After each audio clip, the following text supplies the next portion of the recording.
Nang sila ko dito na. Lasagna. Palapa. Tatlo.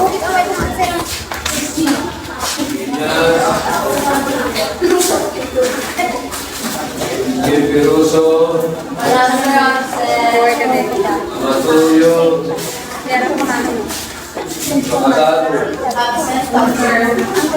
Rosteke. Sandra. Sandara. Cordova.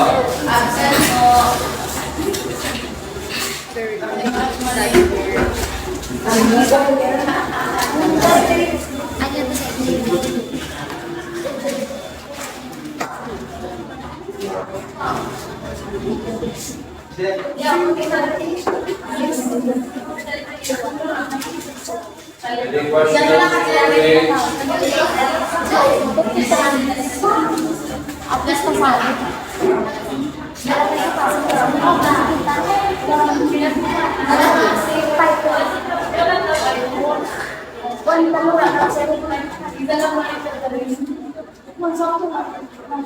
Any questions in this one?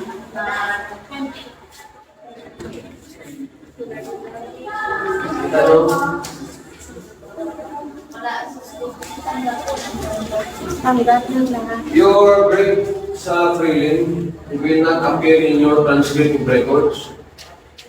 Isa lang ang nag-appear doon, yung average ng apat.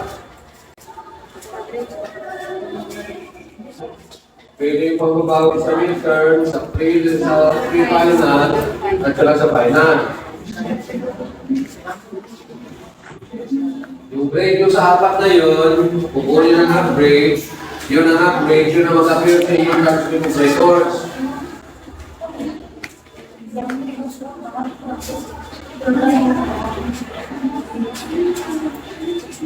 Any question? Sa grades ninyo, may question? Baksa na po, question ka mo. Bakit?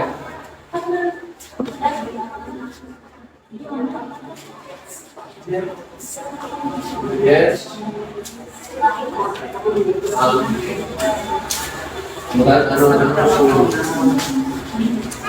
55. Alam nyo nga yung grade ko na binibigay, 18 na. 19. My highest grade na binibigay is not 100. Only 90. Ha?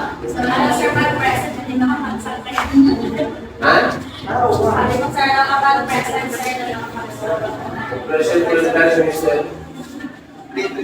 Yung gusto natin present ko sa command term na. Command grade.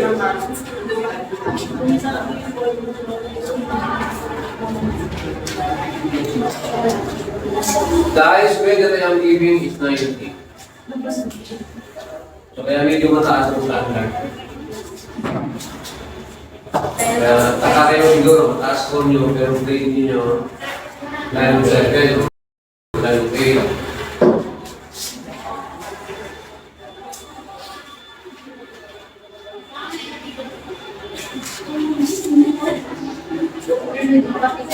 Kasi kailangan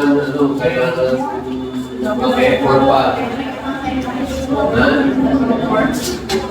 Do not be focused on your grade.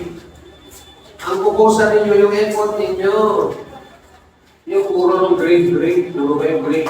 Bigay pa yun ng 100. What's the relevance of that? Ha? Ano relevance sa 100? Kung hindi ka naman nag-aral. Ano relevance ng layong na naggrado kung ang iyong effort pupunti?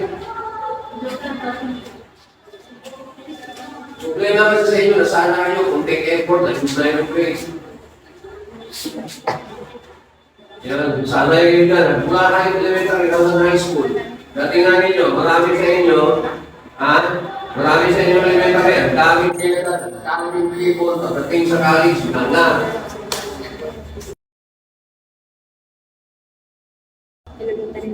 Pinibigyan kayo ng ano, hindi kasi gano'n. focus kayo sa effort ninyo. Ibig sabihin, pag na-failure kayo ngayon, ibig sabihin, you work for more. Yan ang meaning nun. Hindi yung hihingin nyo lang yung grade without any effort. Okay? I never negotiate